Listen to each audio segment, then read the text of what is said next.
ISPR के मुताबिक 6 और 7 मई की दरमियानी शब इंडिया ने पाकिस्तान और पाकिस्तान के ज़ेर इंतज़ाम कश्मीर में 6 मकामात को निशाना बनाया, जिसके नतीजे में 26 अफराद हलाक और 46 जख्मी हुए हैं। जिसके बाद अब पाकिस्तान के ज़ेर इंतज़ाम कश्मीर, इस्लामाबाद, पंजाब और खैबर पख्तूनख्वा में सिक्योरिटी हाई अलर्ट पर है। पंजाब गवर्नमेंट ने सूबे भर में हंगामी सूरत हाल के ऐलान के लिए सायरन और वार्निंग सिस्टम एक्टिवेट कर दिए हैं। पंजाब भर के कंट्रोल रूम्स को महकमा दाखिला पंजाब के मरकजी कंट्रोल रूम से जोड़ दिया गया है। रात के 48 घंटों के लिए कराची के अलावा मुल्क की एयर स्पेस को बंद करने का नोटम जारी कर दिया गया था, जिसके बाद कई परवाजें कैंसिल की गईं। CAA के मुताबिक अब ये नोटम कैंसिल कर दिया गया है और एयर स्पेस फंक्शनल है। पंजाब में सिचुएशन ये है कि वजीर आला पंजाब ने पूरे पंजाब में इमरजेंसी का ऐलान किया, ताहम फिलहाल कोयटा ग्लैडिएटर और इस्लामाबाद यूनाइटेड का मैच पिंडी स्टेडियम में शेड्यूल के मुताबिक होगा। पंजाब के तमाम अस्पतालों के डॉक्टर और तिब्बी अमले की छुट्टियां मनसूख कर दी गईं।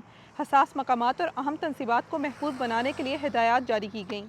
पंजाब हुकूमत की जानिब से शहरियों के लिए जारी की गई हिदायत क्या हैं? शहरी गैर ज़रूरी तौर पर घरों से बाहर ना निकलें। CAA के मुताबिक मुल्क के तमाम एयरपोर्ट्स खुले हैं, लेकिन मुसाफिर फ़्लाइट्स की मालूमात के लिए अपनी मुतल्लिका एयरलाइन से रब्ता करें। शहरी सिविल डिफेंस की हिदायत पर सख्ती से अमल करें।